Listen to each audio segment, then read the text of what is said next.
Next big match, can't scratch this batch. Turn it up, the Ango Show, here we go. Rumor mill spin, every little sin. What's the new fallout? Who took a route out? Fans scream loud, make the show proud.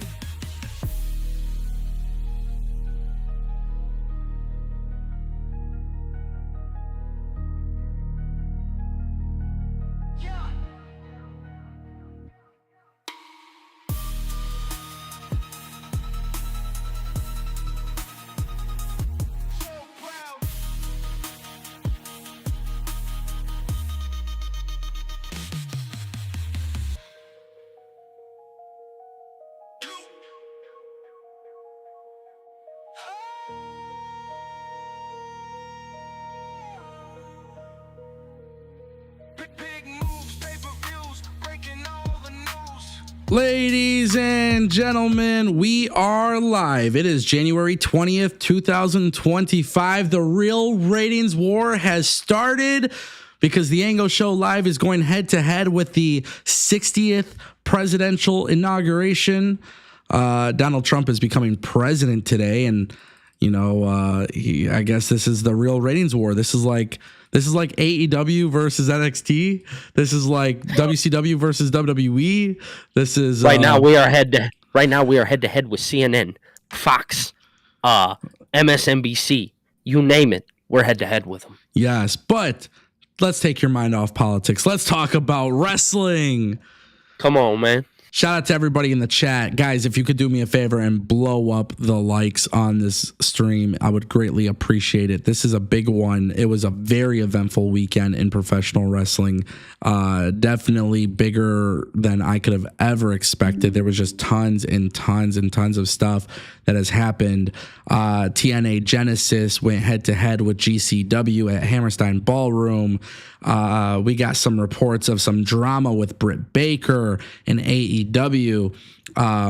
We got PCO smashing the TNA Digital Media Championship. I'm going to reveal to you guys the reason as to why that relationship has fallen through. There is just so much to discuss. It was a great weekend for professional wrestling fans. It was a great weekend for me personally. Like, damn, I'm excited to be here. I missed y'all. Billy, what up, my boy? What's up, Ango, my boy? How you doing? I'm good. Frozen. Guys, I don't know what's going on with Billy. His shit's frozen. It's okay. Let's just keep it like this. Let's just keep Billy frozen on the screen. Billy, don't even worry about it. If it works, it works. If it doesn't, it doesn't. Yeah, if it comes back, it comes back. At least we got the audio of Billy at this point. Yes.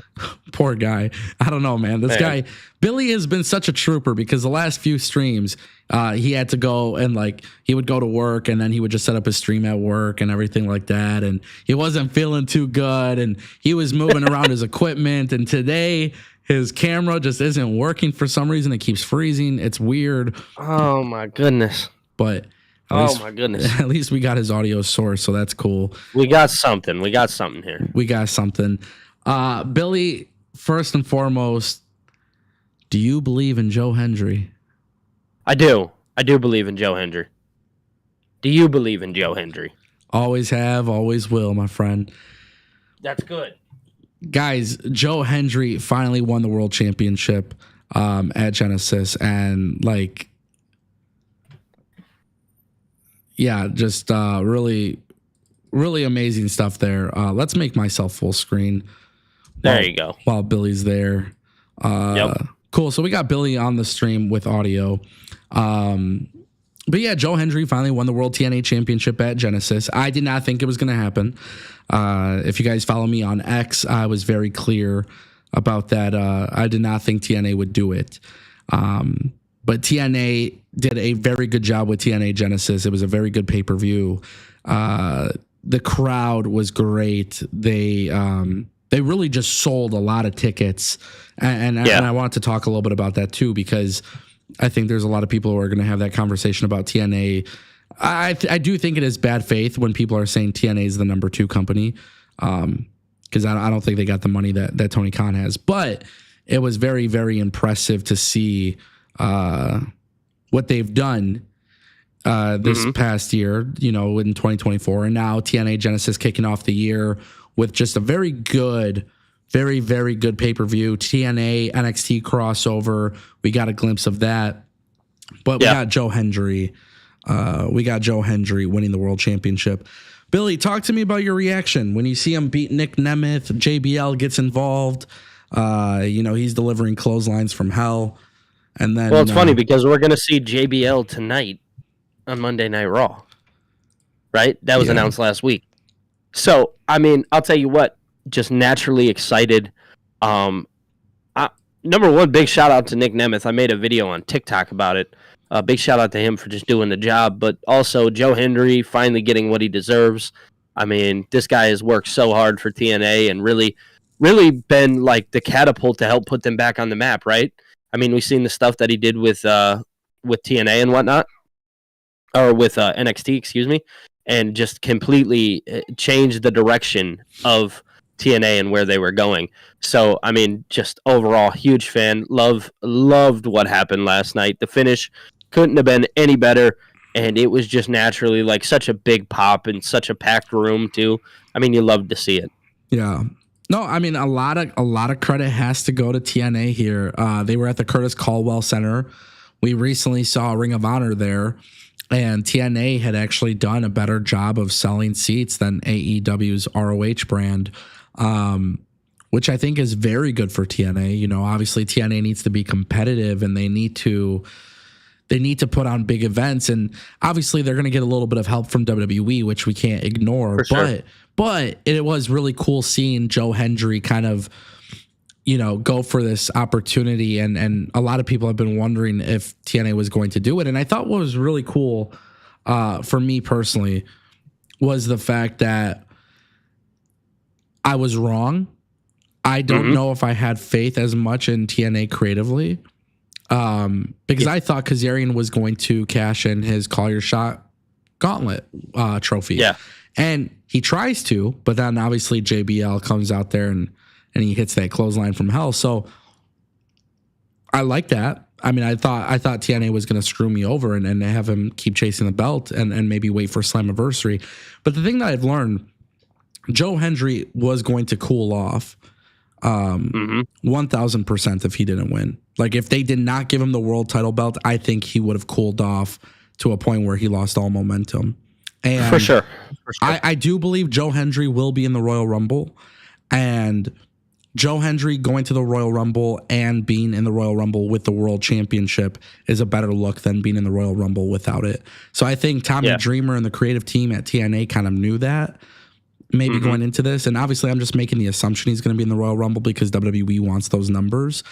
But very, very happy to see Joe Hendry win the TNA World Championship. And it was a very good thing for TNA. When you guys look at the pay-per-view that they had, this was TNA involving NXT without letting NXT overshadow them. And I don't ever want WWE stars on NXT overshadowing TNA, if that makes sense. So I was very happy about that. And we're going to talk a little bit about TNA Genesis for sure, because there were some things I really, really liked about it. Give me 1 second, because we did get a couple super chats, and I want to get those through. We do have a super chat goal as well, so keep that in mind, guys. Luke Newman dropping $1.99. He says, I'm watching both TAS and the inauguration. Shout out to Luke Newman.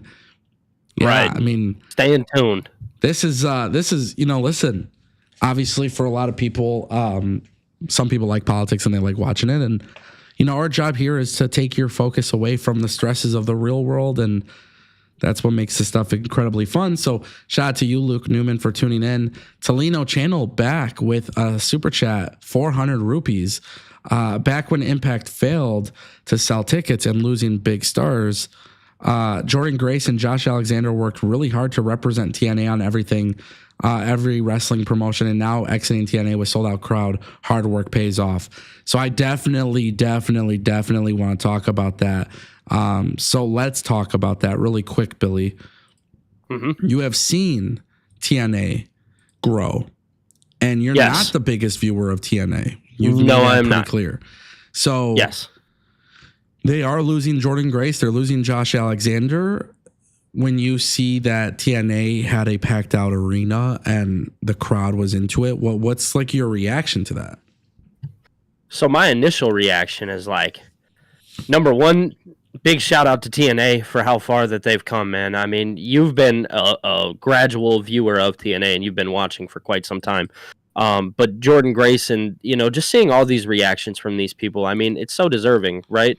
Number one, great job for bringing TNA back to like what feels like a very prominent time, right? Yeah. Beforehand, it seemed like, with switching the owners and stuff like that, like it was just kind of on like the dwindle. It was just kind of phasing out, right? Yeah. But it seems like they fixed that problem, and it seems like, all these reactions that they're getting, it's beautiful to see, man. It's beautiful to see. Yeah, and it's really tough to be TNA in this situation because the constant argument is that they are, okay, well, you're losing Josh Alexander, you're losing Jordan Grace, like you're losing your top stars. But the thing about TNA is that's how it's always been. TNA has always had this problem, and I don't think people realize it, but TNA has always had this problem where they lose stars, but they figure out a way to make it work with whoever else they have left on their roster. So yesterday we kind of saw like a passing of the torch moment between Mike Santana and Josh Alexander. Guys, yeah, I'm not saying it's the best match on the card because Jordan Grace and Tessa Blanchard was really, really, really, really good. But Josh Alexander and Mike Santana to me was like the most fun that I had watching the show. And Santana, it's an I quit match. Josh Alexander quits, and then he says he quits TNA, which we know he's going to be a free agent in February. Santino Marella goes backstage with him and tells Josh Alexander, you can't quit TNA. You're under contract. I'll see you on Thursday because they will be live Thursday. Yep. And obviously that's going to tie into a story. But if Josh Alexander and Jordan Grace are leaving, well, now this offers an opportunity for Mike Santana to really get that serious singles push. Yeah. You know, somebody had left a comment on one of my videos, on one of my shorts that I posted, saying that it's if your company is relying on Mike Santana to potentially be the top guy, then that's kind of absurd. And the only thing that I could think about is why. Why is that the case? Why is Mike Santana not a good person to lead a company? If you look at the work that he's doing in TNA, I think we can both agree that this is some of the best work that he's doing, right? Yeah, for sure. So I guess I question the audience a little bit here on why. Why is it that we are going forward and saying, well, Mike Santana and he's not a good person to lead a company? I literally have to ask why. If you look at that match and how exciting that it was, why is he not a good person to lead a charge? So the same thing was said about Penta in 2019 when he was Impact World Champion. Yes. Was it 2019 or 2017? I don't know. I get my years mixed up. But when he was world champion in Anthem, when Anthem first came in and he was doing his thing as world champion, a lot of people said Penta can't do it. But Penta goes in there and wins singles gold and does a fantastic job holding it down. There was a lot of people. I think the IWC, the way that it works is they think TNA is the same TNA that it was in 2010. And right. I disagree heavily with this because people are going to leave TNA for WWE or AEW. It's an opportunity for somebody to step up. And I feel like every person that's ever stepped up in TNA has done a remarkable job of carrying that company. And so to me, the way I look at it is Mike Santana is a hell of a talent, and people just didn't realize that he could be a hell of a singles talent. No, because let's be real here, he didn't get that opportunity in AEW. For sure. Even when there was issues between him and Ortiz and AEW, and they allowed him to come back and do something singles, it was very, very short-lived. And so it was very limited. It was very limited. I don't think Tony Khan knows how to book somebody in that spot. I think TNA, and more specifically Anthem, have kind of found a rhythm of like, we understand people are going to leave our company, and we're going to bring people into our company in the meantime as well. But when somebody leaves, we have to give that opportunity to somebody else. And for TNA, I'm very happy that they've always figured it out. This is an issue that Anthem has always had since Anthem bought TNA, but it's one of the things that makes TNA special in the fact that like you will see somebody new carry the torch. And so for sure, like going back to that super chat, yes, Josh Alexander and Jordan Grace, they saw some very, very, very poor moments in that company. They know what it's like when TNA or Impact could only sell 200 tickets to a show, and they were there. They witnessed that. So for them to go into Curtis Caldwell and outsell Ring of Honor, and they didn't have heavy WWE involvement throughout the show. Yes, they've had some moments where people crossed over, but it didn't do anything. Like, it wasn't like a whole bunch of NXT people randomly just got announced for a match on the pay-per-view, right? Like, they were selling this card the way it was. I'm proud of TNA. I will always be proud of TNA. I was about to say, for you, especially somebody who's watched from legitimately what feels like, because I'm pretty sure you told me that TNA was kind of how you got your start a little bit before the AEW thing, because I know AEW is kind of what blew you up. But beforehand, you talked about TNA a little bit. Is that correct? Yeah. So, like, a lot of people don't know that when I started covering wrestling on YouTube, 2011, 2012, I only covered TNA. Like, that was my thing. I like TNA. I always liked TNA more than WWE, like, around that time period. And when I fell out of love with professional wrestling and I stopped watching it for several years as like a young teen or whatever, when I started watching TNA, it was like, ooh, this stuff got me back, So I was always a big fan of TNA, and that's what I was covering. And then obviously throughout the years, like, it's very well documented, guys. If you watch my show, you guys know this, but I've built some great connections with TNA and the people there. And there's a lot of people in that company that have shown me love. And so for me, the way that I look at it is like, fuck yeah. Like, I want to see you guys win. Right. But, and I've been very adamant. I will never change my opinion on things. Like, if I think something's bad, I will say something's bad. I was about to say, I don't think it's a bias thing. Yeah, it's not a bias thing, but it makes me happy to see that this is a group of people that have figured it out, because there was a lot of times where I genuinely didn't believe they would be sticking around. And that's obviously hard when you grow up as a fan of something where it's like, hey, it might not be a thing anymore. So, Josh Alexander, Jordan Grace, my hat goes off to them. But now there's got to be other people to lead this company forward. And for sure, this is why I think I love the partnership so much, because there's currently a weakness in NXT where this is a big thing too. The main event scene in NXT is garbage. Like, I keep complaining about it. And right now, TNA, which historically speaking, TNA has always shit on everybody when it comes to women's wrestling. Now they're kind of weakened with Jordan Grace leaving and so many of these free agents joining WWE. They obviously lost Deonna Purrazzo and Taya Valkyrie to AEW. Yeah, but then you see Cora Jade walk in, and you're like, oh, okay, well, is it that bad? Exactly. So now there's an opportunity where NXT's women's division is really strong and they can go and help TNA. And there's the men's division that is very weak in NXT that can now be helped by TNA. So I love that partnership. And what I really love is the fact that TNA is going to march forward and they're going to have opportunities for new people and young people to come up and take that brass ring. And I look at Joe Hendry and I'm like, man, this guy is going viral outside of professional wrestling. They have the UBS Arena event, in the summer, Slammiversary. Slammiversary. Dude, I'm going on Twitter and I'm seeing TNA stars at hockey games at UBS Arena. I'm seeing them promote Slammiversary at UBS Arena. Like, this is massive for TNA. This is something they're following a WWE strategy. They are. And I do want to talk a little bit about a WWE strategy because there are a couple more super chats. But before we get to those super chats, let's just touch on this really quick. Yeah. TNA was in Texas yesterday. TNA was, I don't know if they planned this. I don't know if this was like in cahoots with WWE or if it's all coincidental, but WWE is in Texas this week and they're for Raw, and they're also in Texas for San Antonio for Saturday night's main event.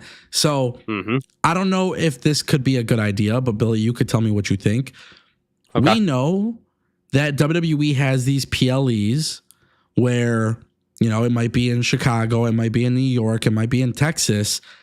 When TNA does their live shows, I would start talking to WWE about, hey, let's promote a weekend full of wrestling where TNA is live this Thursday in Texas, By the way, you could check out Saturday night's main event, which is just a couple, it's a 20-minute drive away from where we're at. Go check out Saturday night's main event. And then WWE could promote TNA's live show as well, or NXT. And then also kind of grouping in like WrestleMania weekend. WrestleMania weekend, TNA should go live Thursday. Royal Rumble weekend, TNA should go live Thursday. So that way, before you go to a WWE event, you have an opportunity to go check out NXT invading TNA. Which I think is actually something that is going to happen. Like, I think if you look at like where we're at right now with like where we stand and how fresh and new it is, I actually think that that's a strategy that they may follow. Like, I see that potentially being a thing, especially with those big 4 pay-per-views. Not even saying that all of them are like, lesser or whatever. I'm just saying under the pretense that WWE would be right to promote TNA in that aspect, because all it does is help WWE. You know what I mean? Yeah. And also TNA gains from that as well. For sure. So it's a win-win for both of them. So yeah, I could definitely see that happening. Yeah. Shout out to Tolino Channel for the 400 rupees. Luke Newman dropping $1.99. He says, I believe in Joe Hendry in the Royal Rumble. Guys, don't get your hopes up. Don't expect Joe Hendry to win the Royal Rumble, right? Well, I can imagine he shows up. Because even when Jordan Grace didn't win the Royal Rumble, the IWC started to freaking cry about it. They're like, they buried her. And then Mickie James, they buried her. Dude, it's all about brand visibility, bringing that title into a major PLE, having that moment where it goes viral with Joe Hendry in the crowd waving and saying, I believe in Joe Hendry. So, yeah, I believe Joe Hendry 100% in the Royal Rumble, bringing that belt with him. I actually would love to see Joe Hendry, I would love to see him appear on NXT more often too. Tuesday's NXT is going to be very telling because at Genesis, by the way, we saw Ashante Adonis do like an open challenge with Jake Something. Yeah, so, I would love to see Jake Something cross the line and go into NXT Tuesday. So I was about to say cross the line. I think that's going to be the pay-per-view that they do. Instead of Worlds Collide? I think it's going to be cross the line. Listen, I don't care what they call it, but it's time that they freaking do it. I don't know. That's a fire name. Yeah. Cross the line is very, very, very... I seen him playing into that last night. I was like, oh, that's a name. It's very symbolic for TNA in their history. So now that it applies to WWE and them doing a crossover, it could even take that more mainstream appeal. Thank you, Luke Newman, for the super chat. We also got a super chat from Tolino Channel for 100 rupees. He says, wrestlers like Drew McIntyre, Lashley, LA Knight came to TNA to prove their worth. Now these wrestlers are big draws. TNA is the land of opportunities. That's exceptionally well said because that is very, very true. TNA is the place where, if you get fired by WWE, people are like, oh, well, it's just another person going to TNA. But like look at Dana Brooke, for example. I want to use Dana Brooke as an example. Mm-hmm. I love the fact that in TNA, she gets utilized. She didn't have to become world champion. She doesn't have to win every single match, but she's like a prominent figure on TV. Okay. Yep. Perfect example is Dana Brooke is the perfect example of somebody who wasn't really given the opportunity in WWE. They put her down in NXT for a little bit. She goes to NXT and people are like, oh my God, Dana Brooke is like actually not that bad of a performer, right? Mm-hmm. So then she gets released. She leaves the company. She goes into TNA territory and she gets utilized. Now, this is why it is sometimes beneficial for somebody to go to TNA because that opportunity wouldn't have existed before. Vince McMahon put Dana Brooke on TV, whether she was ready or not. She wasn't necessarily ready. She got met with blowback from the IWC. And then you see her go to TNA and you're like, damn, bro, like her presentation's really cool. Her and George Iceman are like the perfect combination. It's like, and then they have this women's tag team division that they're working on. So what do? They put Ash by Elegance, Heather by Elegance together and it's like a tag team thing. And yesterday they come out and they do like the Dallas Cowboy cheer stuff and like, But to me, it felt like Tolino Channel's super chat applies to that because Drew McIntyre was once thrown into the WWE at a time where he wasn't ready. A lot of people didn't know that LA Knight, Eli Drake, was in WWE NXT early days, and he wasn't ready. A lot of people forget about that. A lot of people forget about that. For sure. Early NXT days, Eli Drake, LA Knight, he was there. And I always forget his name. It was like John Draper or some shit, or like, what was it? Now I'm gonna look it up. Eli Drake. What was his name? It was something. Hold on. Eli. Sean Ricker, Slate Randall. Yeah. It was like some weird shit, bro. Well, I mean, if you look at numerous names that, I mean, let's take our current WWE champion for an example, right? Leaves WWE, goes and makes a name for himself, and TNA just so happened to be one of the homes that helped him make a name for himself. He goes on and he starts that company, and then so on and so forth, but you have to understand that without TNA, does that company ever really start in the first place? I mean, maybe, but regardless of the fact, it started in TNA. You know what I mean? Yeah. He was making a name for himself there. So I think TNA deserves like all the props in the world when it comes down to like, if not development, getting yourself back on your feet. If you don't want to give them credit for development, whatever, but definitely getting talent back on their feet. Yes. You know, which is why we need a healthy wrestling ecosystem, my boy. Yes. Like, I don't like the NWA. I don't care for the NWA product. I need the NWA to succeed, and I need NWA to stick around, whatever means possible. Yep. You know why? Because maybe for somebody like Baron Corbin, he's come out and says he has no plans to sign a long-term contract, but Baron Corbin wants to wrestle. If Baron Corbin wants to do a stop in NWA, and maybe he does something really cool in NWA, and this is hypothetical, but if he does something really cool in the NWA, it helps the NWA, but it helps him keep working, and it helps him, maybe it changes his perspective where it's like, WWE says, hey, man, we love what you're doing in NWA. We want you to come back and bring that gimmick to us. Yep. Right? That's the cool thing. So the cool thing is if everybody could benefit from it, the wrestling ecosystem being healthy, then everybody wins. Yeah, WWE look at wins, Matt AEW Cardona. wins. Look at Matt Cardona, dude. Yes. That dude is like a perfect example of like, you can make it without WWE because the ecosystem is healthy. It's beautiful. You know what I mean? Exactly. 100%. Shout out to Lino Channel for the super chat again. Guys, keep hitting those super chats. We'll keep getting to them. I want to talk a little bit about, I want to talk to you about PCO. So, yeah, we have this situation over the past weekend. Obviously, TNA Genesis was a banger, but at the same time, we have GCW at Hammerstein Ballroom. Now, at Hammerstein Ballroom, Brett Lauderdale, I don't know, is that his last name, Lauderdale, right? Brett, the owner of GCW, he comes out with a little statement. Basically, some people look at it as shots at AEW, but really what he was doing was just saying how proud he was for GCW, basically outdrawing AEW and ROH at Hammerstein Ballroom. Which they should be proud of that. They absolutely should be. GCW has this event. Now, personally speaking, I did not think it was that great of an event. I don't know what it is about GCW at Hammerstein. I didn't think the first one was that great. I felt like this one was kind of just, there was a couple great moments, right? The moment that really stood out to me, though, and this was the moment that I think stood out to a lot of people, was the fact that PCO shows up and he destroys his digital media championship from TNA. Yeah. Now, a lot of people don't know this, but his contract ended with TNA at the end of 2024.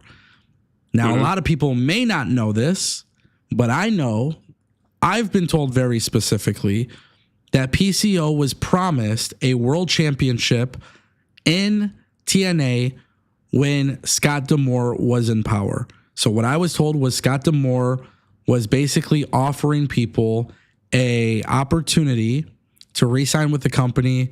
Hey, we're going to do a show in Montreal. PCO, we're going to give you the world title. Obviously, Scott D'Amore doesn't stick around with TNA. He gets booted from TNA. And then it becomes an issue where PCO, now he obviously signed with the company in terms of, hey, being given the world championship. He wasn't given the world championship. He was given the digital media championship, but he wasn't given the world championship. And now he's working under the leadership of a company that he doesn't necessarily like. He might be cool with people that work behind the scenes. He might be cool with the roster, but when it comes to the top, doesn't mean it's where he wants to be. Exactly. And obviously that's going to be really hard because you sign a contract with the premise of like, hey, I'm going to win the world championship. We're going to do it in Montreal. It's going to be a big moment. Sure enough, that doesn't happen. So PCO takes the digital media championship, beats it up with a jackhammer at GCW, tries to cut a promo, and then essentially they cut the feed on PCO. This is legitimate. This is legitimate. This is something that happens on GCW programming. Now, the real question is, did TNA know he was going to do it before? Did they not know he was going to do it before? What's like their whole philosophy there? I'm going to give you my reaction, Billy, but I want to know, just based on seeing this moment where he's destroying the belt and he's cutting this promo and this rant, what was your reaction to seeing that? And how do you think this all ties in with like TNA moving forward? Well, I guess you have to question, are they getting rid of the digital media championship? Is that like a thing? Number two, is this dude shooting or is he working? What's he doing here? That was another question that I had. And then on top of that, it's you feel for the guy if it's real. I mean, if you go and look at like the Corey Graves situation, it's like damn, like this is a guy who's worked for the company and like, you know, has done a lot for TNA, whether people like to believe it or not. If you're a consistent watcher of TNA, then you would know that PCO is a big part. Kind of like Corey Graves. It's like this guy helps him get all the way to Netflix. And then if it's real, then, you know, you get the boot and it's like dang, did he deserve that for real? You know what I mean? So I think just overall, just a really crappy situation if it's real, but if not, and if it's not real, then I think it's just them potentially getting rid of that digital media championship. I'm not sure. Again, you can maybe collect my my thoughts here, Ango, but I'm not the biggest watcher of TNA. I don't know the actual significance of the digital media championship as much as I want to sit here and say like, oh yeah, I know the history of it and stuff like that. I don't. Yeah. You know what I mean? You know, I think the digital media championship was it was when I saw AJ Francis, Top Dollar, hold that belt. I was like, ooh, this guy is good. Like I liked him in WWE. I liked when he was doing Hit Row. I liked when I seen from him. I always thought, man, this guy could be something cool. He comes to TNA when he wins the digital media championship and he brings it around with him and he's holding it down. I'm like, that's what they need, right? Like that's what. So do you think that he made that belt significant? I think it was the most significant under when he held it. Okay. PCO wins it from him, and I feel like it lost its significance. So when I see him destroy the digital media championship, the two thoughts that come to my mind is that either TNA knew ahead of time that he was going to do that, and they were going to let that be the moment that it retires the belt. I think TNA has one issue specifically, and it is the booking of their mid-card titles. Like, Moose did a really good job with the X Division Championship and defending it against Ace Austin. I still do question why Moose has the X Division Championship. The X Division Championship no longer has any limits to like weight and stuff like that. All right. But what I would do if I were TNA is if they knew that he was going to beat up the title, great, because then I would just replace it with something else. And if they didn't know at all that he was going to beat up the title, great, even better, because you just got a lot of promotion. And now go ahead and replace that title to begin with. They don't need the digital media championship. What they really need is another mid-card title or just fully focus on the X Division Championship. And listen, like the way I look at this too, and maybe they could take a note from AEW, but when AEW has their international championship and you see Konosuke Takeshita show up in DDT or another promotion, TNA is a company that works with AAA and they work with all these other companies, and now they're working with NXT. have that championship being replaced by something where it's a traveling belt, don't make it exclusive to TNA digital media. Right. Something that you see on pre-shows or on TNA Plus or whatever. Because that can add significance to the belt. Exactly. So do something a little bit different. When I saw PCO do this, like I said, I do know that there is a lot of issue between him and Anthem. And I like PCO. I think he was presented extremely well in TNA, and they let him do some really cool things in TNA. So really quick, I want to ask you before we move on from this topic. Since we've seen in like you're saying, PCO in the situation with Anthem, do you think that we will see more superstars come out with this kind of problem towards Anthem? Because I know a lot of the superstars re-signed with the company based off of Scott D'Amore. Yeah. So that's like a serious question. Yeah. Yeah. Do you think that we'll see more of this? I do think that there is a time period in which we will see some people, when their contracts are up, I think we'll see them leave. I don't think we'll see people become problematic. Like PCO waited until his contract ended, and then he did this, right? Yeah. Right. So I do think to a certain extent you will see this. I think there was a lot of people who re-signed under the notion that Scott was running things. Now, that is kind of problematic because Scott, for sure. Scott, as much as I'm a big believer in Scott D'Amore, one thing that people aren't talking about is the fact that, like, you can't use the World Heavyweight Championship as a negotiation tactic. Like, I personally speaking, if I was a wrestling company, and this is not just TNA, but like AEW or WWE, I'm not signing you, guaranteeing you shit. Right. Hey, I'm not putting anything on this contract that is contractually obligating you to essentially do something later in the future that I know I can't guarantee. Yeah, because here's the thing: you could come into the company, you can get hurt. You could come into the company and not get over. Right. But there's just a lot of situations where I would not be guaranteeing that stuff, and that was a thing that I've heard specifically was that Scott was offering people, world championships. And how true is that? I don't know. This is just stuff that I was specifically told. But PCO now goes on Twitter and he's speaking out about Anthem. And, the thing is, it's a very tough situation. And it doesn't hurt TNA by any means. Like I said, this whole thing that happened at GCW, actually, it looks cool for TNA because TNA and GCW are smaller companies, first and foremost. Right. But also, this is like one of those situations where if TNA knew about it ahead of time, okay, no issue at all. But if they didn't know about it, no big deal. These other people that are in the company, they would have wished they could have had that PCO moment. If PCO was a young stud coming up in wrestling and he took the belt and destroyed it, that would have made his career. PCO is a little bit older. He's older. He's a veteran. Right. It's not that big of a deal, but that's obviously why I bring that up. For sure. So definitely interesting to see that go down. Definitely curious to see what TNA does, but I would replace that belt immediately or put all your focus on the X division, which is probably the most important thing. Facts. Tolino Channel dropping another super chat for 100 rupees. Imagine Baker going to WWE and become a non-problematic talent backstage. Boss Tony needs to change. Okay, so Billy, let's talk about the Britt Baker thing. The super chat. Can we please? Because I got some thoughts on this. Yeah, the super chat is very interesting because imagine Baker going to WWE and become a non-problematic talent backstage. And I don't want to think of this situation as another CM Punk situation. I do think they are two different things. But I do see a parallel to the CM Punk situation. So for those who don't know, there's reports that have come out by Wade Keller. I've talked about this on the main channel in a video. Britt Baker is essentially being off of TV.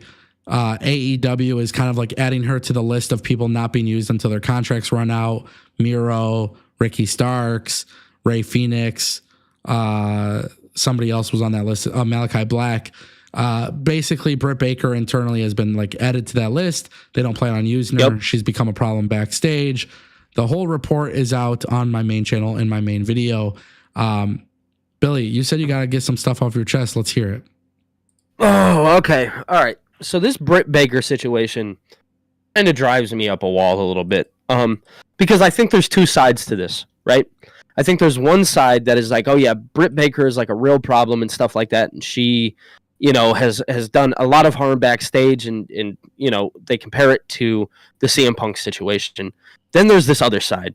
There's this other side that says, okay, even if Britt Baker is a problem, why is Britt Baker a problem? Why? And this is my personal thought. So what I'm about to give you now is my personal thought. Why would we even allow for a talent to even have this kind of why would we even have talent get to this point? Why are we allowing them to get to this point? Why are measures getting so high backstage that this is becoming a problem? What is the issue? Because, okay, I posted a video about this on TikTok. This is why I have so many thoughts, because people in my comment section were like, oh, your take's crazy, your take's crazy. Why is it crazy, though? Let me ask. Why is this take crazy? That I think, strictly based off of everything that is happening backstage, that we should not have this happen. Tony should just be a boss, and we should never allow things like this to get to a point. And everybody was like, oh, well, look at the CM Punk situation, and look at how that turned out. Okay, I hear you. Are we going to say that the Young Bucks were wrong in this situation? Are we going to say that Kenny was wrong in this situation? Are we going to say that Jack Perry is wrong in this situation? Because I hear a lot of people giving only this one side. Well, it was only CM Punk and it was only Britt Baker. No, this is a multitude of people. What did MJF do to get Britt Baker to the point to where she's considered a quote-unquote bad talent in the back and we're just not going to book her? It's all friends wrestling. That's why. I don't care what people say. It is all friends wrestling. I was a constant lover of AEW. I watched it every week, and I loved it. I loved the passion behind it. I loved what they were doing. I loved the involvement that they had. But here today, where I sit, things have gone wrong. And yes, we've talked about it numerous times. Tony is damned if he does and damned if he doesn't. But right now, he's damned that he's doing. He's damned that he's doing and taking away from somebody like Britt Baker, who essentially, whether you like to believe it or not, guys, she's going to go and she's going to find work.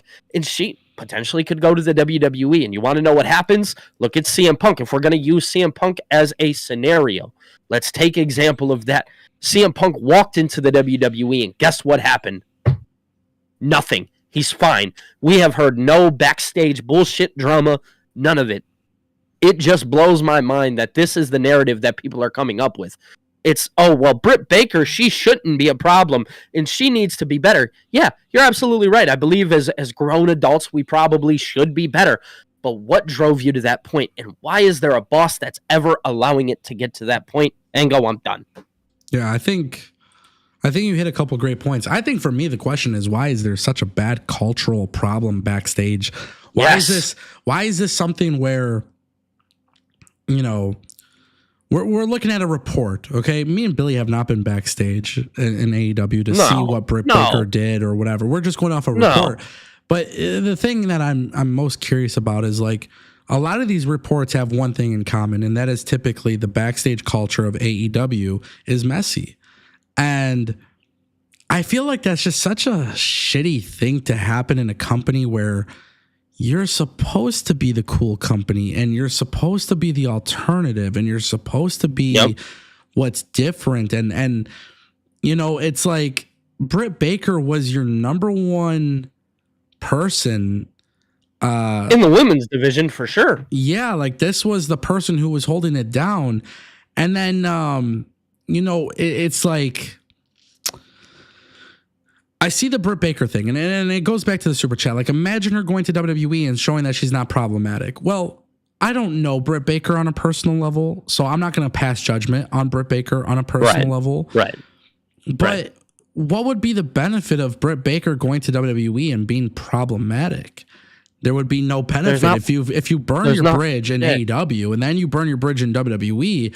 Then all you're going to be is a medium paid talent. But in AEW and WWE, those are the two places to go and be a high paid talent. The thing that I would actually really love to see in this particular case, I would love to see Britt Baker and AEW, whatever the issue is, I would love to see it get resolved, because of the fact that, like, you could tell some really cool stories of Britt and Mercedes and Jamie Hayter, and there's a lot of things that could be done there to create compelling TV. So first and foremost, I would love to see this get resolved. If this doesn't get resolved, then I want to see Britt Baker go to WWE, and I want them to lean into this snarky attitude, Karen attitude that she supposedly has, and I want that to play it on TV. Play it on TV. Because you know what? The last time I saw Britt Baker on AEW TV, she was looking at Serena Deeb and saying, nobody cares. Nobody cares. Nobody cares, right?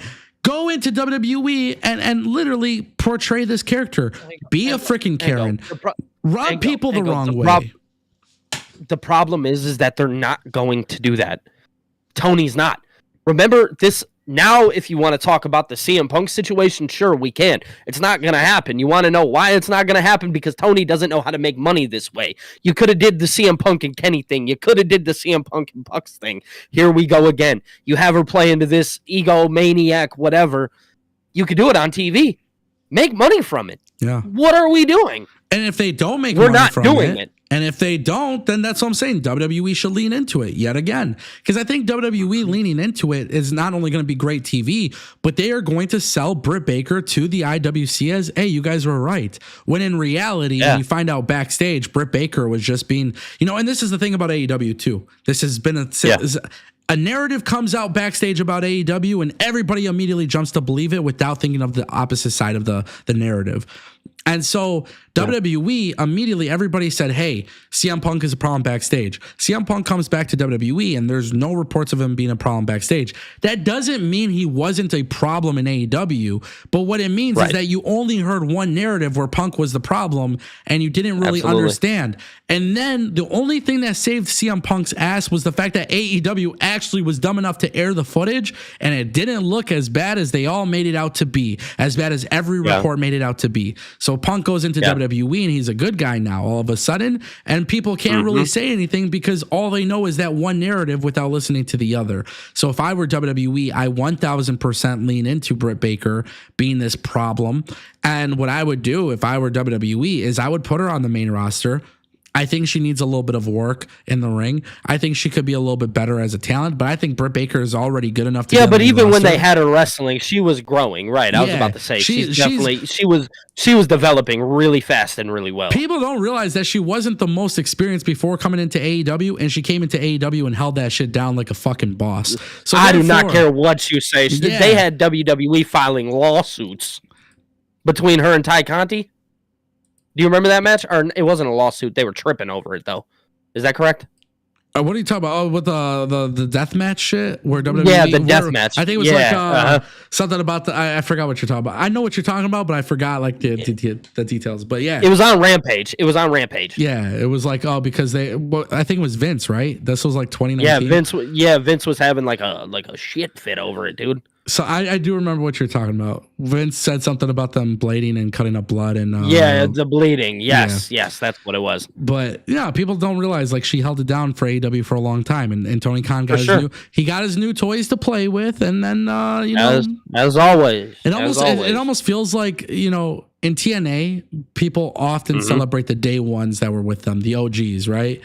And AEW, it's like being a fucking OG in their company is kind of like a curse, Unless you're Darby Allin. And even that's kind of like a curse right now. It's weird. It is what it is. The whole situation with Britt Baker is very crazy. Thank you, Tolino Channel, for your super chat. There was another super chat that followed through. Luke Newman dropping $1.99. He says Tony Khan has become petty just like Vince. I'm not going to make any personal remarks about Tony Khan in this situation because we're just going off the report. But if this report were to be true, I think Tony Khan needs to get very, very better at what he's doing because, like I said, it's a cultural thing. It's a backstage culture. Sure. If people cannot sit amongst each other and talk about their issues and their problems and they can't communicate, then what are you doing there? Yeah, wrestling. You have to. It's a team sport, and it starts at the top. And the way it is backstage in AEW, based on all these reports that we've ever seen, it's like this. It's not a team sport. It's very much I got to do whatever. I guess that's wrestling in general, but in AEW, it seems like a more prominent thing where people are really willing to like go to dirt sheets and run off the dirt sheets and talk about shit that shouldn't be talked about. And like, Ango. I seen a quote the other day. It was directly from our good offensive lineman on the Detroit Lions, Panay Sewell. He said, "I think it is absolutely crazy that people can blame one person for a team sport. It's that simple." There you go. That sums it up. Shout out to Luke Newman. Shout out to Tolino Channel. Hopefully the stuff with Britt Baker gets resolved, and hopefully it's not a problem long term. Like I said, ideally I want her back in AEW, working AEW. For sure. But I want them to fix that culture backstage, because this whole idea that people are going to go backstage and argue and complain and fight and have problems and pick people apart. It's bullshit. It's bullshit. It's bullshit. I think everybody needs to grow the fuck up and realize that your company is not selling seats. Your company is not getting the ratings that it used to get. Your company is not putting together a compelling TV show like it used to. And you guys could all work together to make it a better product, or you could sit there and let reports come out like this and then make everybody look bad. Take some fucking accountability. I don't know. Straight up. That's it. Accountability. Easy as that. That's it. Take accountability. There was a super chat that came in from Superman Bass Fisher for $5 Canadian. He says, "You don't think WWE guaranteed Cody Rhodes anything?" I don't. Ooh, I don't either. When they brought in Cody Rhodes, I definitely don't think they guaranteed him anything. Although why do I feel like there was a point in time, and you can correct me if I'm wrong, where Cody talked about his contract and saying that he was guaranteed something along those lines in that documentary? I don't remember. I'd have to go back and watch. I mean, if WWE promised Cody the title, they gave it to him, so they fulfilled their promise. Right, I was about to say, I just think it's dumb, like we talked about earlier, to make any type of guarantee. The only thing I thought they guaranteed was Cody saying that he needed to have his theme song. Yeah, I think you might be right. I think that was the only thing is he wanted. That was guaranteed.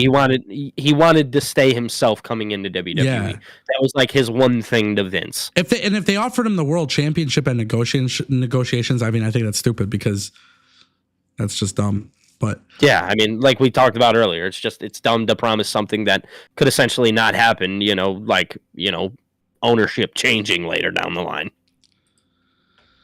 I mean, at this point, it doesn't really matter, because Cody became the face of the company. He's holding it down for TKO. Yep. I think he manifested. Yep. He knew this shit. Yeah, he knew what was happening. He's a smart guy. Isn't that insane? It is. Dude, crazy week in pro wrestling, wouldn't you say? Crazy weekend. Man.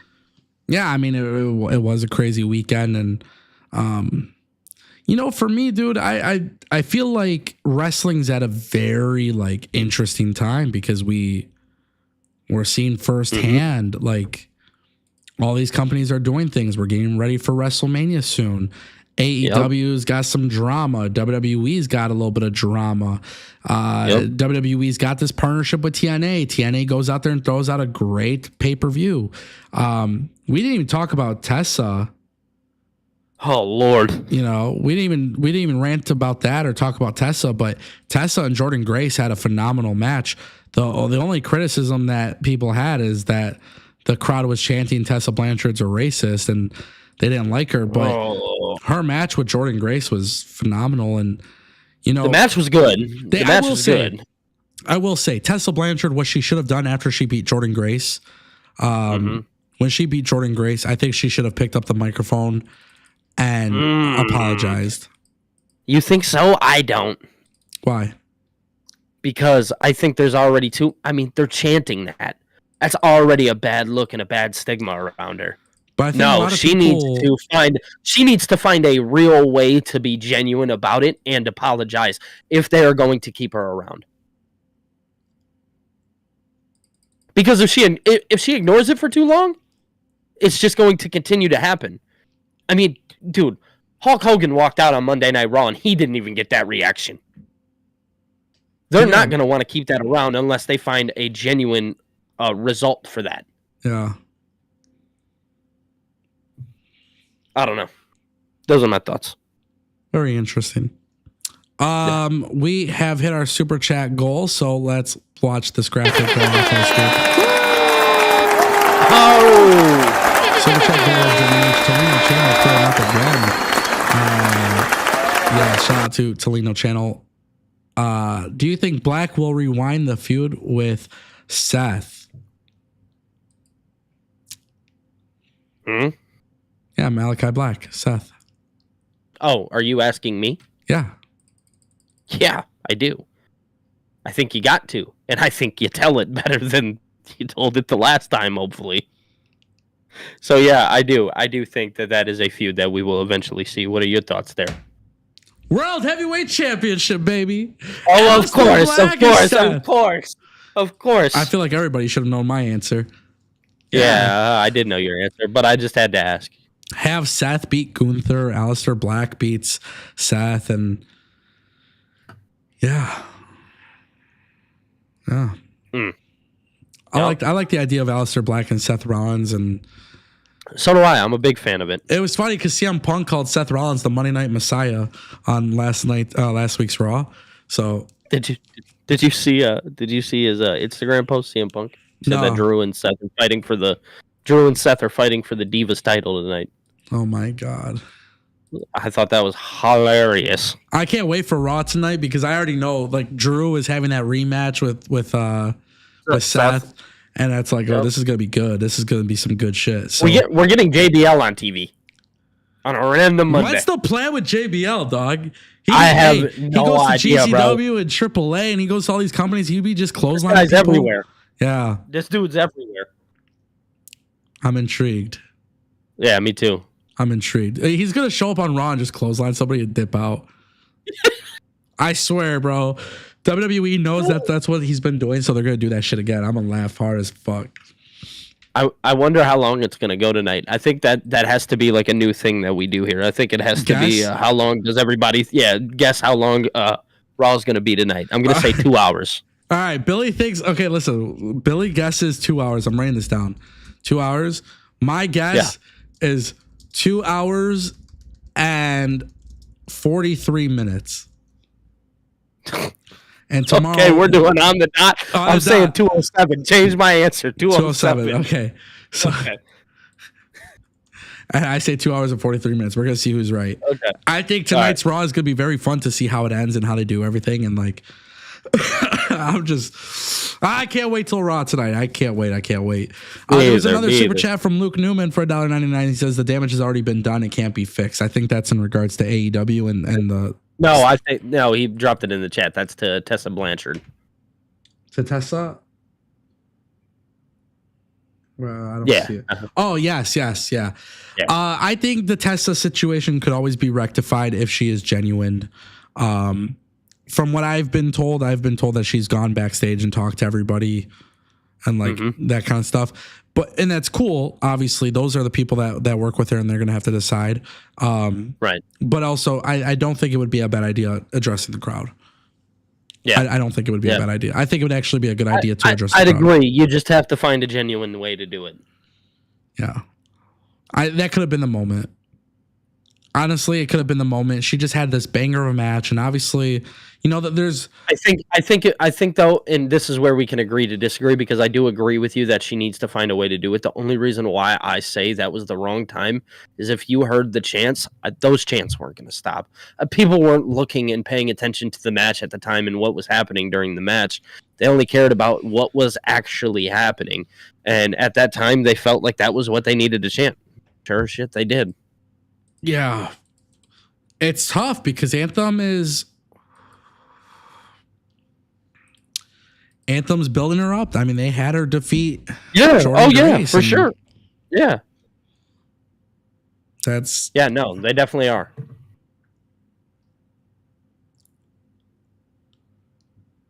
Yeah. I don't know, man. I don't either, man.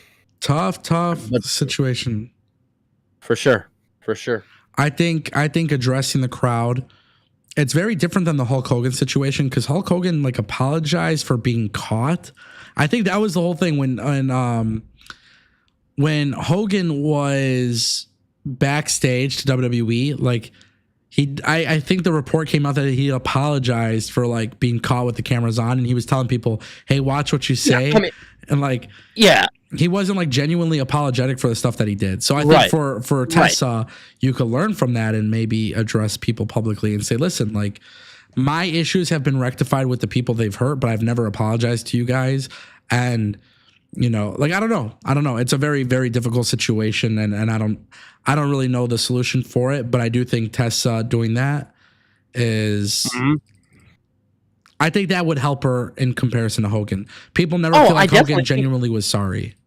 Yeah, that's because he wasn't. Whether people like to believe it or not, you can look at Hulk Hogan and tell that dude's not sorry about it. But on the other hand, Tessa Blanchard, she still has time. That we can agree with. She can right her wrongs.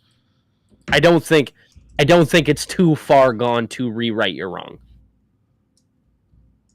You just got some explaining to do and some apologizing to do. I don't know. At least that's what the TNA fans were saying. Yeah. There's one more topic that I want to talk about, and I saw Travis Richard. Travis Richard had mentioned this in the chat. So Wagner Jr. Basically in talks with WWE. According to Chris Featherstone from Sportskeeda, WWE is talking with the former GHC heavyweight champion about making the jump. There is no confirmation yet on how far those talks have progressed, but fans have already started connecting the dots. His social media activity has been getting attention. Speculation that WWE could very well be his next move. He did obviously announce that he is now a free agent. He just finished up with Pro Wrestling Noah. He held the world champion, the heavyweight championship for 90 days. He held the tag team championship twice. He was national champion for like 300 and something days. This is something that's being talked about. Billy, I don't know how familiar you are with him. I'm not too familiar, so I have seen a lot of these reports though. So for you, because I'll have my own opinion on this. Yeah, that's probably going to be different because I am a little bit more familiarized. But when you hear of these reports and see of these reports, how do you react? What do you think? What's like your perspective on that? Number one, good. I mean, WWE, anytime they can, because my guess is, you can correct me if I'm wrong, Yango, he would probably go to NXT. Is that correct? That's what I would like to see. Okay, then yes. If we're going to base it under that circumstance and that he goes to NXT, it would strictly be just to help that division and what is going on down there.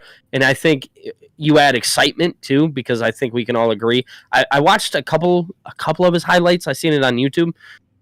It's kind of exciting to watch. Not gonna lie. So I think overall you get like this, just a new face, number one, and then you're also bringing in a very exciting style of wrestling into NXT. So, I mean, overall, I'd love to see it, and I think it would help that division in NXT.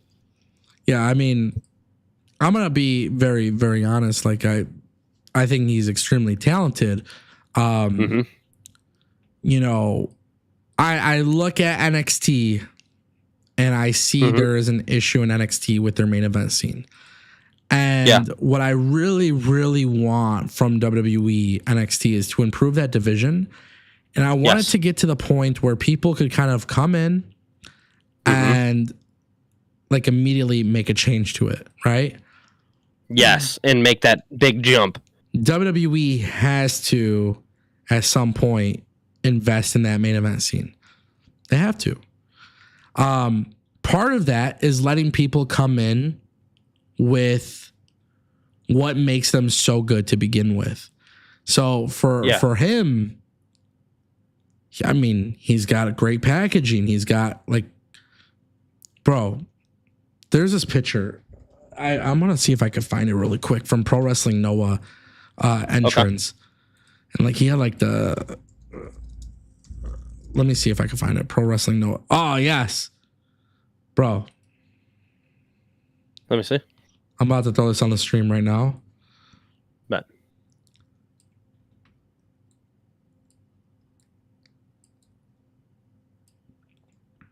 So I don't know if you can see it on the screen, but I just threw it on the screen. Oh, there it is. Yep. And I see this image and like, just right, like WWE knows how to present people. WWE knows how to do things. Don't change that. Yeah. You know? Right. Like let people come in. Let people come in. Let them do their thing. Let them get to the point where, like, you know, you present them as a big deal. Do that in NXT. Do that in NXT. You need some big heavy hitters. You need some big guys to come in and like become a heavy hitter for your brand, to become the top guy in your brand. WWE signing him they don't need him on the main roster yet. And I'm not saying he's going to go to WWE and immediately be met with success, but you need to make some changes to NXT. I want to see international talent come to NXT. I would actually, we saw this with Julia and Stephanie Vicker. Yep. I want to see more international talent come into NXT being presented as a big deal, so that way they could eventually transition to the main roster as a bigger deal. The NXT brand, you're going to have your NIL talent, you're going to have your WWE ID talent, but what about your global recruiting skills? And trying to do that. And there's a plethora of guys in Japan, in Mexico, and in the UK who are not signed at all. And I'm just sitting here wondering, like, who's going to sign them? And I don't want to get too far off track. I think Wagner Jr. coming to WWE, the rumors are there. It sounds like it's going to happen. There's a lot of opportunity for him to happen. But, like, look at Michael Oku from Rev Pro Wrestling. Like, he works AEW's pre-show at Wembley, and then Tony Khan doesn't sign him. And I'm just like, you just presented this guy and he's not signed anywhere, and you presented him and made him look so cool and good, and he's there, and now he's nothing. So if I'm WWE and I'm looking at NXT and I'm like, damn, we're struggling with this main event scene for the men. Yeah. I start hitting those international markets. Yeah, go and get them. I don't know, man. They gotta do something. They gotta do something to change it up. And listen, Chris Featherstone, he's been knocking it out of the park with these reports. Obviously, there's a lot of talk and a lot of rumors of what could potentially happen and what can't happen. But look at Penta just coming into WWE. For sure. Look at Penta, and they bring him in and they present him well, and people really love him. And it's, I don't know, like I can't stress this enough. I think WWE, they need to become a little bit more aggressive with their international talent approach. You got to change the narrative that talent that come internationally aren't going to be booked like shit. They're not going to be put in some shitty gimmick. They're going to be taken seriously. So it starts with Penta. We'll see the follow-up with Penta on Raw tonight. But like, I'm thinking in my head, I'm like, bro, like there's so many free agents that could be brought in, and you have a certain need. I need WWE to change their approach to that. I do. I need them to. I know immediately everybody says, oh, WWE going after Josh Alexander, Joe Hendry, Jordan Grace. That's cool. But those are people that, like, in America, people already know. When you bring an international talent in and you give them everything, the packaging and the presentation and the cool music, and you do that for them, that's when it becomes, hey, WWE made this person, right? Right. And I think WWE needs to do that. And starting people off in NXT is not a bad thing. NXT is doing very, very well. They're selling tickets. Their ratings are great. This is a company that's figuring it out. So I do want NXT to take that approach. If they bring in Wagner Jr., amazing. If they don't bring him in, that's completely fine. But just understand that you have a problem. You can fix it. And there's a lot of people that Tony Khan isn't signing. And just kind of leaving out. But it makes you wonder, why hasn't he signed with AEW? Well, I think we talked about that in today's stream a little bit, Ango. You think the culture and all that stuff is turning people away? Yeah. Oh, God, yeah. We'd be naive to sit here and say that it's not. Yeah, but you don't even see reports of Tony Khan even trying to make these offers. That's also true. But I think when you look at, like, I don't know. I mean, I can only say if I put myself in somebody's shoes. I can't say for sure. But I can be honest and say if I were sitting, and I were watching somebody like Ricky Starks not get the things that they so rightfully deserve, and as humans, we know they deserve, I would to sit here. Oh, excuse me, I cut out. I would have to sit here and say, like, yeah, that would probably rub me the wrong way a little bit, because I don't know. I've watched numerous things on Ricky Starks. I've followed him, me personally, for a long time. You know, again, this is all just me personally. I followed him for a very long time. Like, I don't know. I'd feel I'd feel rubbed the wrong way, I guess, would be the way that I'd take that, if that makes sense. Yeah. So yeah, I definitely think it has something to do with your backstage culture and people looking at some of the reports that are coming out and stuff like that. You know what I mean? Yeah. It's crazy, man. My bold prediction is that WWE is going to have some very shocking signings this year. Whether or not they can afford to keep everybody there, and not like from a money perspective, but from a TV time perspective, I think WWE will definitely just go after certain talent just to keep them away from AEW. I think I do predict that AEW will lose some very key talent to WWE, and I think once that happens, we'll see a complete shift that really becomes detrimental to AEW's growth. But yeah, I mean, WWE going after the international market, where I feel like that's what makes AEW, because they've brought in so many international talent and they've done a good job with them. And then you start to realize WWE has a problem they can fix. And like, I want to see it happen. I want to see WWE improve in that area. This would be one of the ways to improve. For sure. With that being said, though, we're going to get to our next super chat. Luke Newman dropping $1.99. He says, could WWE pick up Speedball Mike Bailey for NXT? I mean, is his contract up anytime soon? His contract's up with TNA. It's been up with TNA, and he's been rumored to go to AEW, and it hasn't happened yet. Whoops. Then yeah, I mean, for sure. Why not, right? What would stop him? I know he's been rumored to go to AEW, but again, here we are having this conversation. Would it be wrong for Mike Bailey? Dango? I would rather much see... this is where I become anti-AEW and blah, blah, blah. Yeah, I was about to say, this is where you're Speedball Mike Bailey was supposed to be in WWE NXT like 10 years ago, and listen, I would have much rather preferred to see him in NXT. Again, they have a problem. This is not a problem. AEW doesn't have a problem right now. NXT does. So obviously I would, selfishly say he should go to NXT. Go help. Yeah, go help NXT a little bit. Go become top of NXT. Go do your thing in NXT and be this top guy. For him to go to AEW, it probably makes the most sense because he doesn't have to worry about promos and charisma and all those things. All he can do is just go wrestle. But yes, Luke Newman just dropped another super chat, and this is very fair. He says they said the same thing to MCMG to debut at AEW. AEW, right. That is true. A lot of people thought he was going to go to AEW. That obviously wasn't true. MCMG did go to WWE. Listen, I like Speedball Mike Bailey a lot. I love this guy. I think he's talented. I think he's one of the better workhorse people out there. He wrestles WrestleMania weekend 100 trillion fucking times because he's a beast. He's just a different animal. He's cut from a different cloth. So for me personally, seeing him leave TNA really hurt me because he's one of those guys I fucking love. And obviously I love TNA.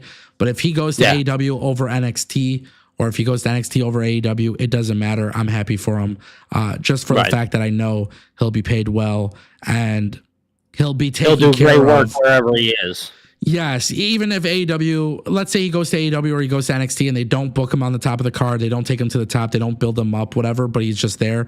Like, just in general, I would be very happy for him because I feel like, if you want to be serious, like WWE and AEW could pay him a lot more than TNA.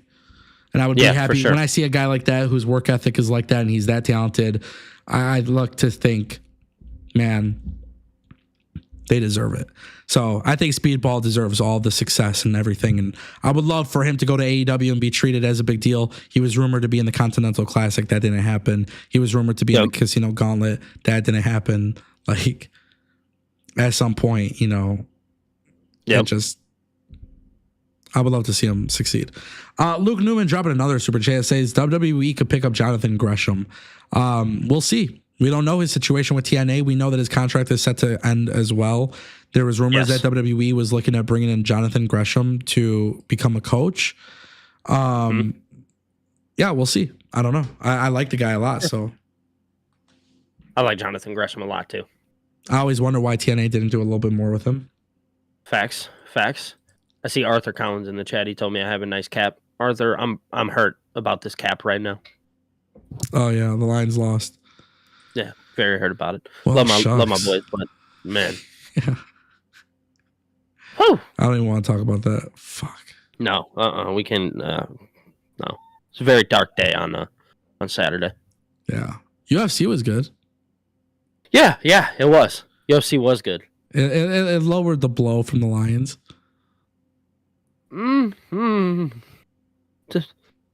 That's you, Engo. I would have to disagree. Well, that's just because my good friends at DraftKings,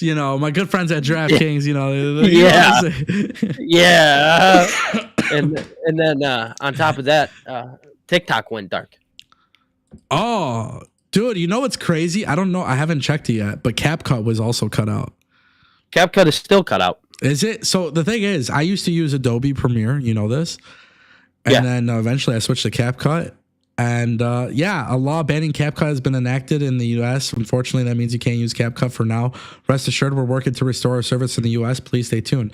So basically, what they're telling me is to get fucked and go spend $80 a month for Adobe. For Adobe, yep. No, I'm gonna have to figure out another solution because I can't. Really, that's all it's for. But dude, it was funny because it was actually a funny ass weekend. Let's talk about this. So we had the Lions game. Yep. Okay, so this is what I did, right? I went to the North American International Auto Show. They bring it to Detroit every year. Dude, this was fucking cool. The amount of badass cars. It just it was super cool sick. Because I seen a bunch of pictures of it. Super cool. And the luxury cars and some of the concept cars, just really badass time. Obviously, I was also with some really, really good people and friends that at these point, these people are like my family now. So I really, really enjoyed my time with them and hanging out and looking at these cars. Sick as fuck, bro. So Saturday, right? This is how it works. Saturday, we go watch the auto show. Now, at the same time, I have on my phone the Pistons score against the Suns. I'm pissed the fuck off because the Pistons are looking good and they lose to the Suns, and we've beat the Suns before. Stupid, but we lose. Okay, we leave Detroit. We head back home. We're grabbing food and setting up for the night, because we're going to watch the Lions and UFC. I have the first half on the Lions, and I'm just disappointed. I'm sad. I'm scared. I already knew. My mind made up. I was like, we lost. We're going to lose. Yep. Cut the feed to UFC. Get some badass UFC fights. Literally by the co-main event or whatever, I get the notification on my phone and it tells me the Lions are eliminated. So as soon as that happens, I'm like, shit. At the same time, all the girls are looking at TikTok and they're like, TikTok shut down. Billy, I see TikTok being shut down and I'm like, fuck, I don't know what to do. I didn't realize how much I use TikTok and then I'm like, fuck. Dude, that's what I'm saying. I'm sitting at my girlfriend's house, right? And I'm sitting there, dude, she's like, you're a crash out. I'm like, what do you mean I'm a crash out? She's like, you're crashing out. Dude, I'm sitting there scrolling Instagram Reels. Pissed off. I'm talking mad. I'm like, I hate this shit. Couldn't believe it, dude. Couldn't believe it. As soon as TikTok went dark, I was like, oh, this is the worst night of my life. I took my Jared Goff jersey off. I threw it on the ground. I was in full crash out mode. And then seeing the Pistons lose, mad as hell about that, because on top of that, Jahmyr Gibbs during the game did the little Kevin Durant dance. Kevin Durant's from Washington, and then he gets to mock us. So I'm pissed about that now too. I'm like, I can't win. Bro, I'm like, this is the worst night of my life.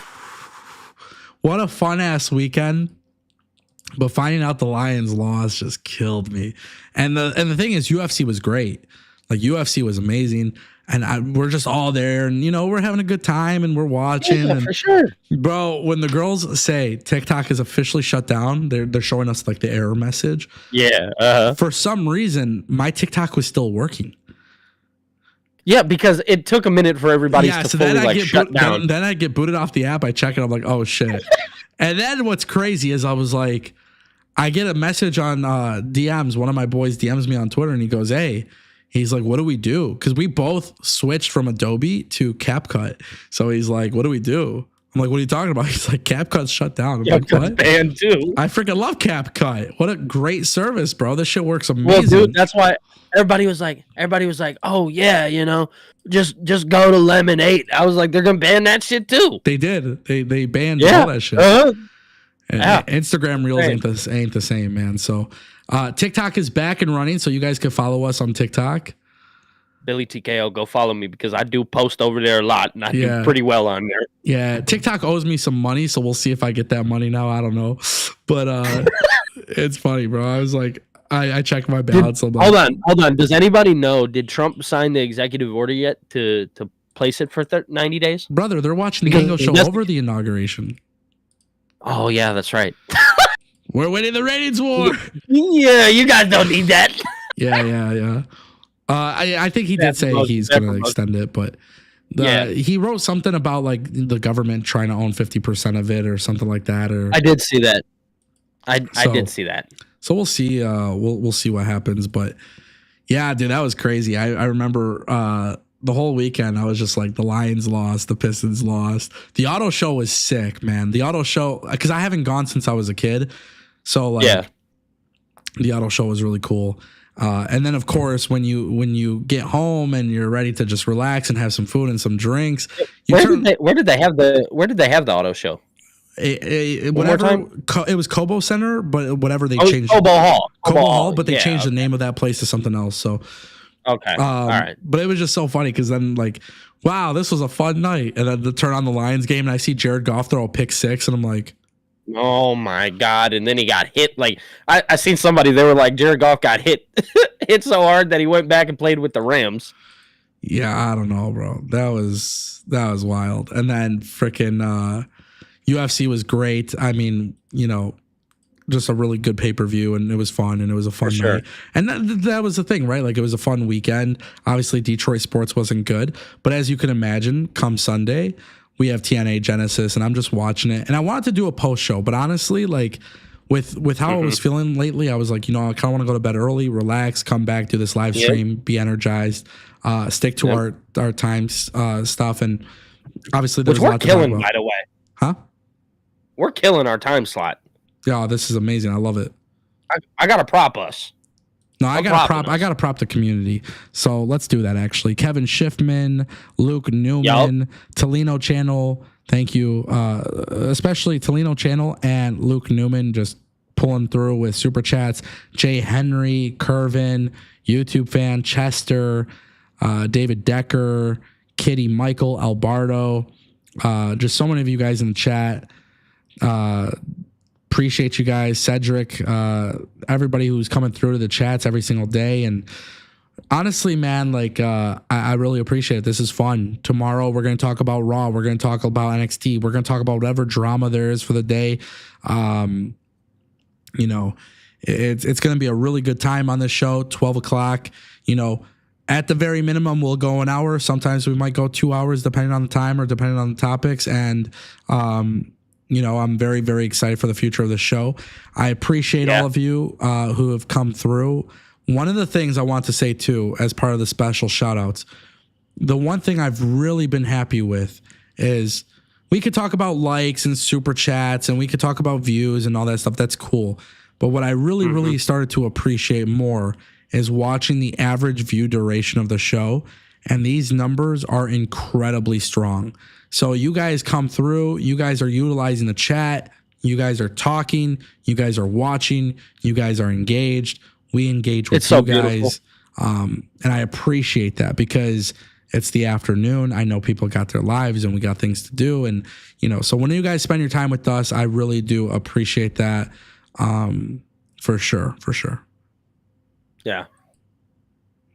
Love it, man. Yeah. Love it. Oh, it feels good to be part of the Ango Army. Another win for TAS.